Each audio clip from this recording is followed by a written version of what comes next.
Okay, so in this video, we're actually going to kick off a brand new series with the Power Automate, working with different process flows, either an approval process, a notification process, and have even different additional processes that you may have, depending on the different types of requests that you have. When it comes to Power Automate, you can actually jump into it and make things extremely difficult and tedious and hard to use. Even though on the surface it may seem like you're in and out and it was a quick win, making changes or modifications to that Power App will prove in the future to be very tedious, error prone, and then you have users actually using your solution, and then you kind of have that pressure or stack of things are not working. You made a simple change, now it doesn't work anymore, and then the timer starts clicking, and then everyone is pretty upset and irritated. What we're going to do here, we're going to walk through in this series, we're going to walk through different tips and tricks when it comes to Power Automate, how to set yourself up for success, how to allow you to still have that velocity and speed to get into market, to getting things done quickly, in addition to building solutions that are maintainable. All right, so let's just go ahead and jump into where we left off in the Power App series. This is the next phase in that solution where we actually have a parking lot request for a Tesla parking lot. And here, as you can see, is requesting a badge number, and then it's asking if the date that you need your spot. It defaults to today's date. So here, let's pick a day in the future. And then it's going to ask which parking lot do you want to park in, and if there's any special requests. Here I need a Tesla charger. And then once I hit the drop down, I just go down here to where Tesla is located. This is a cascading drop down, which is really nice and user friendly. I have the Model Y, and then go ahead and click submit. And now the request is submitted. So where we want to do is pick this up from submitting this request, and based on some of those selections, start to route things for notifications and approvals, right? So to do that, let's just go ahead and jump into our list. This is where everything is being stored. Here you can see that new entry I just submitted. It has all the information that I submitted. And now what we want to do in a second list, we want to have our approvers. Now, if you look at this list, I started this out. This is a very simple, straightforward list. Here I'm asking what type of approver am I going to assign? So here, and then the name of the approver. And then as you can see with that fancy people card that pops up, because I'm using the people field, I'm able to take advantage of the people card, which gives you a lot of information about the approver. And then I have two slots here. I can, if the type is for parking lot, then the specific parking lot would be here. If the type is for a special request or a special spot like handicap or charger spot, whatever the case may be, that information will be here. Now, this list is not intuitive, but we can clean this up a bit, meaning that we can easily create a view that says only show me special types.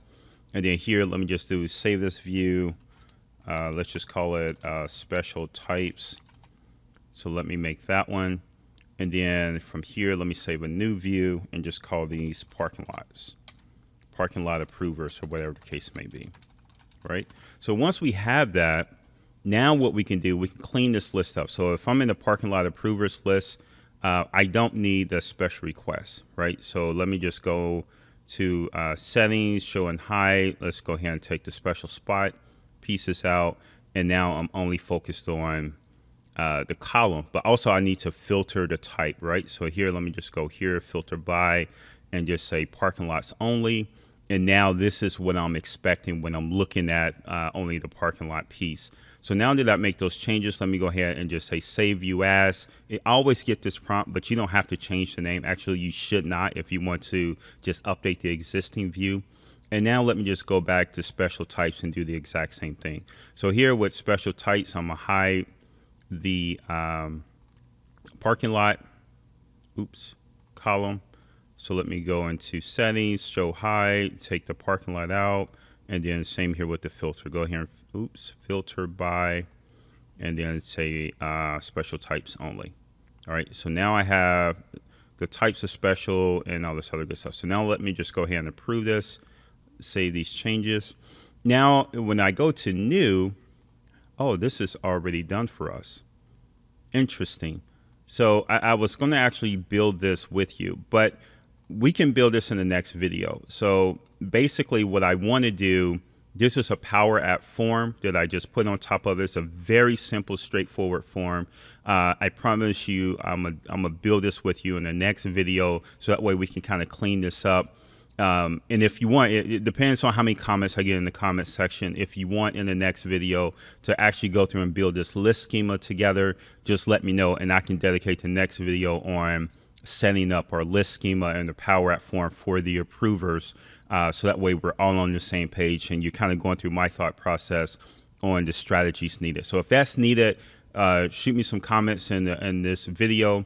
If I get, I would say 10 comments or so between now and in the next 7 days, I will go ahead and make the next video that. So just kind of give you control over your destiny, so to speak.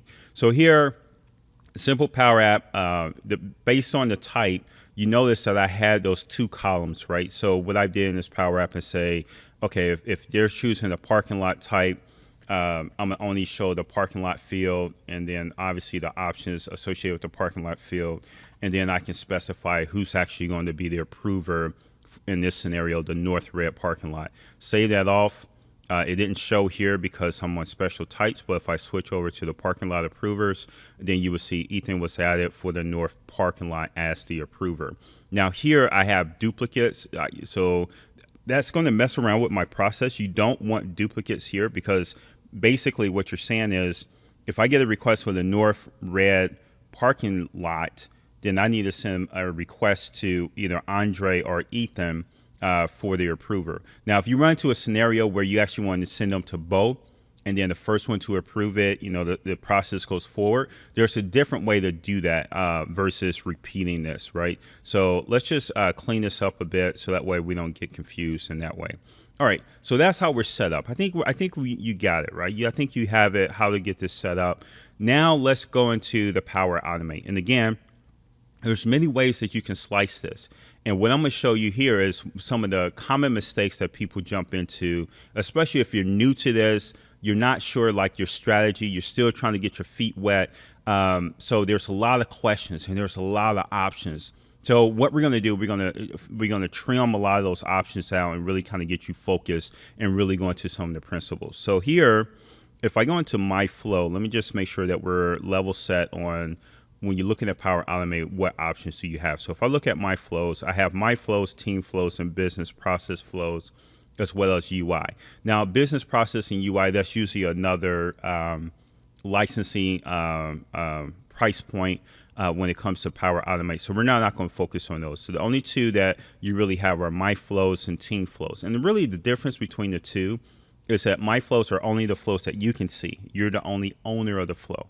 So if you're on vacation and someone needs to modify this, they won't be able to see it because you're the only one. It's almost like your My Documents in your OneDrive. You control that, right? This is a great place when you're starting out and you're developing the flow. This is, you want things to kind of be under the My Flow section. Team flows is meaning that this flow is complete, either a phase 1 or cut 1 or V1 of the flow is complete. You're ready to push it up, and then you add it to the team. And there's several ways that you can do that, and we can talk about that later. But you add it to the team, and you're going to actually specify another owner, so that way that other person can kind of be your backup if you're on vacation, wherever the case may be, to modify the flow in the event something goes awry. So here, let's just go new. And here you have several options here. You can create from a template. You can create from a Visio template. I actually haven't played around with the Visio template. That's interesting. The concept there is you can go into Visio, map out your process, and then create that from there, and it will flow will automatically drop in the actions needed based on the process you define in Visio. So that's a little too fancy for what we're trying to get into. The create from template, most of the tutorials, if you watch them, they actually drop you here. I'm actually not going to do that for you. What I'm going to do, we're going to build this from scratch because I want you to understand when we drop an action in, why we're dropping the action in, and also give you an opportunity to rename your actions to where they make sense for your particular flow. If you jump into a template, yes, you can do that, but you have to jump through a lot of cleanup steps, and you get so much done for you to where if you need to deviate from that or modify it, you're not clear because you weren't at the beginning stages on building that out. It was just kind of dropped into your lap. But not to knock templates, because you definitely need them. If you had a question on how to do something, starting with a template is probably the best learning launching pad for that, because there is a bunch of nuances on when you're trying to do, and a lot of the stuff is not intuitive. Unfortunately, it's not. There's not intuitive, meaning that you can kind of bump into it and understand what you're trying to do. But a template would kind of show you, okay, this is how you do like a loop and filter on a certain item, and then deal with that collection that you get with the loop to do something next, which is an example we're going to do. So we're not going to do that. All right, so let's talk about real quick, because we don't want to make this video longer than what it needs to be. Let's talk about the automated and instant. Automated, if you click into these are the ones that say, okay, you added an item to a list, go ahead and trigger X. That's an automated flow. Or you modified a document, go ahead and trigger the flow. That's an automated flow. The instant flow, on the other hand, is one that you can give the user, let's go back to our list, and then in this ... you can have them manually select an action. And that is really cool if you're in a scenario where you say, okay, for this particular item, now I need to do X. And you kind of have the user control the destiny of that particular item or the destiny of that particular document. That's the instant flow, where you kind of put your flow in this ... the sub menu for each item in the list or library, and have them trigger the flow from there. Okay, so that's instant. And then the other one is going to be scheduled. And usually these are if you have to run a batch process. So nightly, we check and see if we need to archive documents. You know, if documents are older than X, we're going to move them from this location to the other location. And a schedule flow is perfect for those type of scenarios. Anything that needs to run over batch. And you can schedule these to run every 15 minutes, 20 minutes, once a day, once a weekend. There's actually a nice, robust scheduler to where you can time in and set up your reoccurrence and all this other good stuff. So super sweet. So as you may have guessed, and I'm going to skip over UI flow and business process, because I think those are out of scope for what we're trying to do for this series. But as you may have guessed, out of these three, we want to automate it, right? So we want to say when the item is created, we want to trigger a notification. So let's just call this lot approvers. And then because the item is created, because we're dealing with a SharePoint list, this is the right trigger for us. And now we just go ahead and hit create. Now it's going to have that item is created. The first thing I want to do with these, because as you will see in probably video 2 or video 3, we're going to have a lot of actions here. We're going to have maybe some updates going on. We're going to have a lot of things going on with this particular item, and we need to be crisp and clear on this particular action. So I'm a huge fan of renaming these. So let's just rename it to when a request is created. And it's a slight change, but you know, I think this is more of a habit and exercise than anything else. So now it's going to ask, okay, this list that's going to trigger this process, where does it live? Now understand, we have 2 lists so far.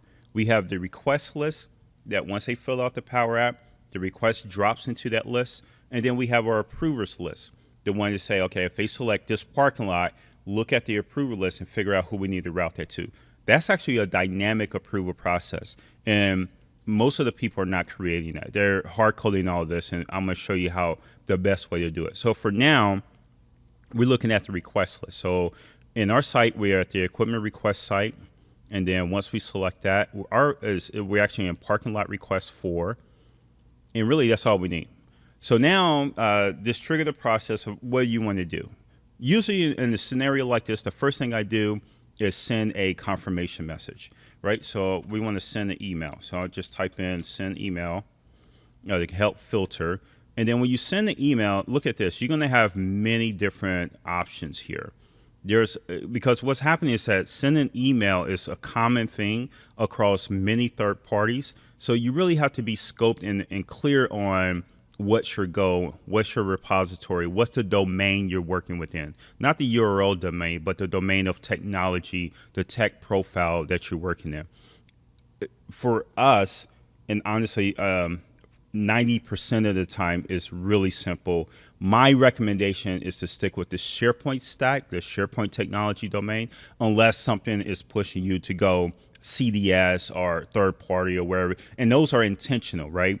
One of the biggest mistakes I am starting to notice, and this is Microsoft having a very strong marketing engine. I mean, they're really, really good at what they do as far as marketing and selling. I mean, I would probably say their marketing and selling is probably better than their technology, so to speak.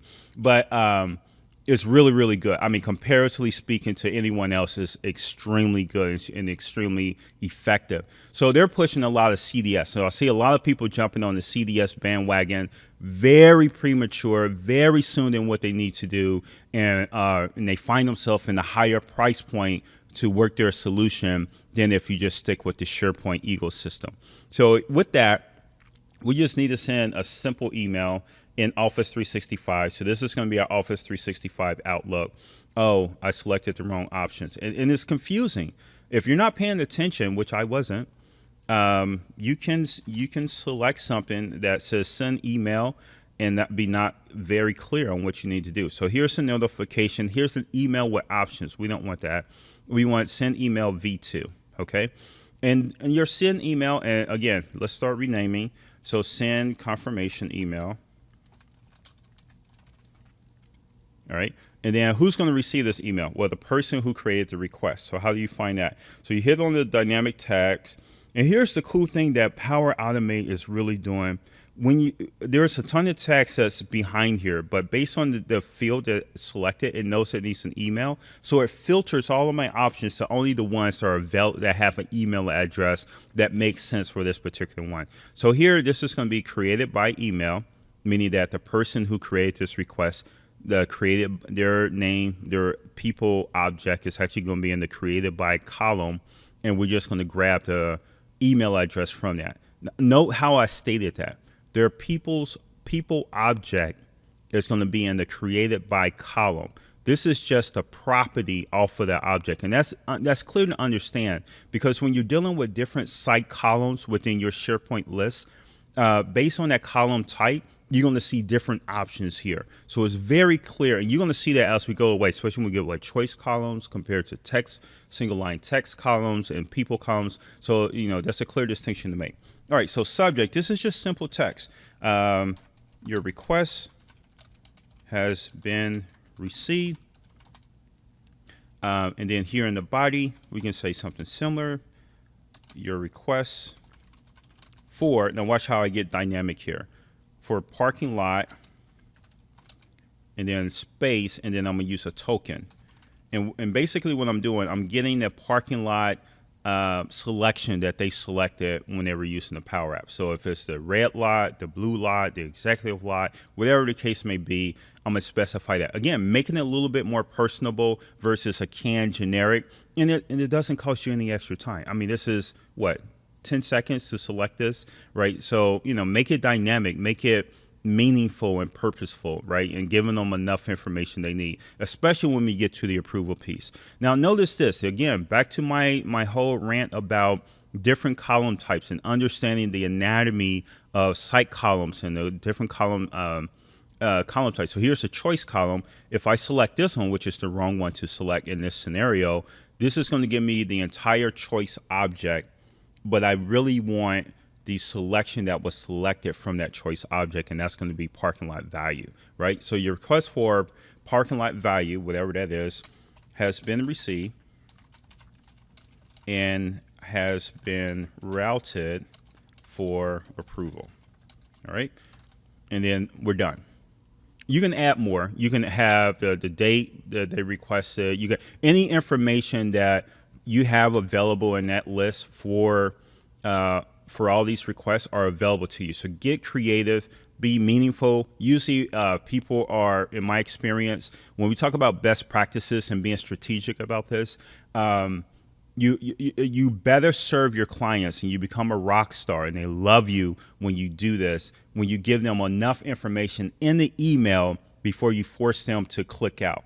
And I'm going to show you here next, when we do the approval action, they're going to actually be able to approve right there in their email. They don't have to click out. So if these approvers are out and about, or they're out in the field, and whatever the case may be, you want to kind of keep it simple. You know, it's the KISS method. Keep it simple, silly, whatever the second S means. But yeah, just give them everything that they need right there. So, you know, it's very clear. We probably should have had the requested date or something like that in here, but we're not going to do that for this level. Again, we're just really getting our feet wet. So the next thing we want to do is to send the approval, right?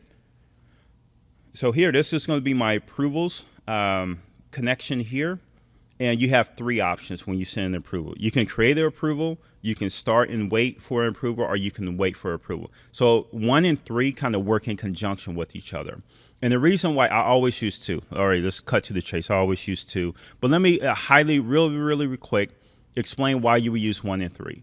1 and 3 is like, say, for example, if you wanted to set a notification or a status, or if there's something else. So you're going to send this approval off, and you need the process to keep running because it needs to change the status, or maybe send additional emails, or whatever the case may be, before a decision is made, right? That's when you do the number 1, create approval, and then you just keep going. The start and wait is a combination of 1 and 3. It's that you're going to send this approval, and then your process actually stops. And when you check the status of this, you see running. Nothing below this is going to execute, right? So this is where we're going. And then wait for is that, again, like I said, you sent the approval off, and then now you do steps 7, 8, 9, 10, and then you stop and say, okay, now I need to wait for a decision before I can execute anything else. And in our scenario, it's going to be and I'll show you here real quick on whiteboard how we're going to do this. So for ours, we just want to say send. Let's see, we're going to have several, so we want to be clear on our naming here. Request parking lot approval. All right. And then once you do that, you just say, oh, you got some options. If there are many people who are going to receive this, you have many options on what you want to do here. Here, we're just going to do first to respond. In our scenario, we're only sending 1, but the action doesn't know that. So first to respond, and then the title. This is the subject line. Your approval is required for, and then let's put in the parking lot selected, parking lot value. So he's going to say parking lot red, and then assigned to. Okay, so this is where I see a lot of mistakes happen. So what normally happens is that, let me just put my name in here first, and then details. This is the body of the approval, and then I'll go back and explain how we're going to get, how you and I are going to be positioned to do this strategically and correctly and dynamically, and not hard code this and make this a big mess to deal with, right? So let's come back to that. So for details, here are the details for the request, and then we just put in some key information. Parking lot, let's say request date,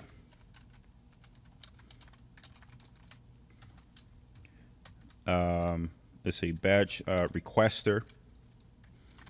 That's important because it's not going to be clear on who's actually requesting it, so we want to make that explicit in the request email. What else? Badge requester's badge number. Okay, let's just stop there for, you know, again, this is where you use your imagination. You really understand your what the business users are trying to do and the key information that they want. You don't want to put in all the fields in the request. That's not what this is for. This is for them to make a decision in the email, give them everything, the key pieces of information that they need to make the decision, right, without making it extremely long. And I love doing this value key, this labeled value, so almost like a form, like in read-only mode. I love that format. This doesn't use rich text editing, meaning that when I come to my email, you notice how I have bold, italicized, underline, all this stuff, so where I can come in here and really spruce this up. This doesn't have that. This approval action does not have that. It has a formatting engine. It's called Markdown, right? And when you mouse over here, unfortunately, they don't allow you to link on it, but that AKA MS approval details gives you the syntax on what you need to do your markdown. And we'll cover that in a future video on how you can make these bold and then the value. So to really make them pop. And it really makes a difference. Like when you look at this, it will really make a difference. Okay, so requested date. This is not the created date. So date approved, start date. How come we don't have start date is my requested date. Okay, so that was a mismatch there. Parking lot. We used this several times already, which is important because this is the key piece of this. And then the requester. Again, we don't have a special field for requester because we're in SharePoint, and SharePoint's going to build that up for us. But notice when I say created by, right? And before I had that special email field and it filtered things out, and now I get to see everything that's in that created by people object that I was talking about before. This is where I have everything else. So I can do their picture, I can do their display name. Claims is like an internal login ID or encrypted ID. I can do their department. There's other information I can grab about them. So like if I need to route this to their manager first before it goes to the parking lot approval, I mean, we can do all of that, and we have all the information we need to make that happen. Not here, but with additional actions, we have that. All right, so we're just going to go with their display name and then the batch number. All right, so then we're going to put in the batch number, and that's it. And now we're going to have the link. So when they receive this email, actually, let me show you what this looks like, because I think it makes sense to be able to. Okay, so all right, so here's an example of what I had before. So I put all the information here, and now we're in this section here that's called link. And basically, you can this is going to link to the item, but you can put some text on there and the links behind the text of what you wanted to say. So that's where we are now. So that's what this. So the first one is the link to the item, and here you just filter on link. And then the second one is going to be, they call it description, but really it's the whatever's your link, the text that's wrapped around the link. And here you're going to say link to the request or whatever. All right. And for the most part, that's it. Now, there's some advanced options here. Like if you had to do attachments and all this other good stuff, you can do that. Email notifications, email enable reassignment. You know, you have those options. Actually, I haven't played around with this one. That's interesting. That's something that we used to have in Nintex, right? If you're out of the office, you can forward all your other requests to another person. I have to dig deep into that. We can play around with that too, right? And that's it. So let's just save this all. And again, this is the static way. And this doesn't cover all of our scenarios. And I'm not going to do that because this flow is going to get nasty, right? If I'm covering all like who to send this parking lot approval request to, and I have 5 or 6 parking lots that I need to account for, now I have to do a condition statement that says, where is the parking lot selected, and then do this switch, and then say red, blue, executive, yellow, blah, blah, blah, blah, blah, blah. And then for each one of them, I do a swim lane, and these things and that's what people are doing. And that's what you're probably doing. And that's what I did in the past. But once we learn from that, and you get burnt with maintaining that, you go back and say, there has to be a better way. And then the business add another option, then you're going into your snake hole, trying to figure out your maze, right, where to put in the new option. You're duplicating a lot of email text. It gets nasty real quick. But we're not going to do that, and I'm going to show you the right way. All right, so here we go. So let's just save this all. And what we're going to do, we're actually going to wrap up this video. We just want to make sure that this thing is firing. So let's do this. Let's go to my apps. Let's go to parking lot, right? Let's just fire this up in the new one. All right, so let's go. Batch number, just drop anything in there. Has to be a number. 31, hit next. Executive corner. I need an EV charger. And now, okay, let's just pretend I have an Acura hybrid. Okay, so here we go. So now in the email, let's just wait. And hopefully this comes through. Let's see what happens. So we're looking at a 12/21 timestamp. let's just make sure this thing fires. So I'm looking at my run history. Usually for the first run, like when you first create this thing and it receives this first request, it takes a little time if there are no errors, right? So it's going to take a little time. But anyway, so this is while this is firing out, let's do this. Let's look at, oh, we got email. All right, so your request has been received for parking lot executive corner. So say, look at this. Look how from an end user, this is how you become a rock star. And this is how, because if you better, and you add tons of value, if you do small little key things, like maybe you wrap this in quotes, definitely add more information here for the requester, because they need to know, did I pick the right date? Did I pick the right parking lot? Did I ask for the right thing? This is their confirmation, right? So you want to make sure that any of those key things that they probably don't need their badge number and stuff like that. Maybe, I don't know. And then you have the approver. This is what they have. Now you see how bunched up this is? And again, we didn't use the markup, and we had the markdown. So we have to use the markdown to make this bold, because you want to make these little key pieces of information, especially the labels, pop, or even have the values pop, right? The date requested, that actually came through nice. Usually this is an ugly date that has GMT and all this other stuff. But there are expressions or functions in here in Power Automate to where we can make this a little bit more nicer, meaning that August, 31 space 2020, whatever, the US, formatting, whatever the case may be. Here's the beauty of it. I mean, right here in the email, we're not dynamic. We're only handling one out of like 20 cases, right? Scenarios. But right here in the email, oh my goodness, they come in here, looks good, hit approve, submit. Looks good, hit submit. And this is in the preview piece of Outlook, in Outlook Online, right? Hit submit. This is going to roll, do its thing, and everyone's going to be happy. For us, this is not going to do anything, and that's where we're going to pick up in the next video. So in the next video, let's add a little bit more value with the formatting of our email. Let's start to chip away at making this flow dynamic. And when I say dynamic, we want everything to be fed off of this lot approver list, right? We don't want, if there's a new approver or if there's a change in the approver, we don't want to have to go in there and modify our Power Automate. We're not in the business of constantly managing that. We want to be in the business of strategically and architecturally designing these in a sense to where you don't have to call IT or the app developer to manage this. Whoever you're going to put in charge of this request process as an admin for this solution, you want them to be able to manage it, right? You don't want to always get these snow tickets and say, oh, we just added a new, or Andre's no longer going to be approving North Blue. We need to replace that with Madison or whatever the case may be. So we're going to have this set up to where we're winning.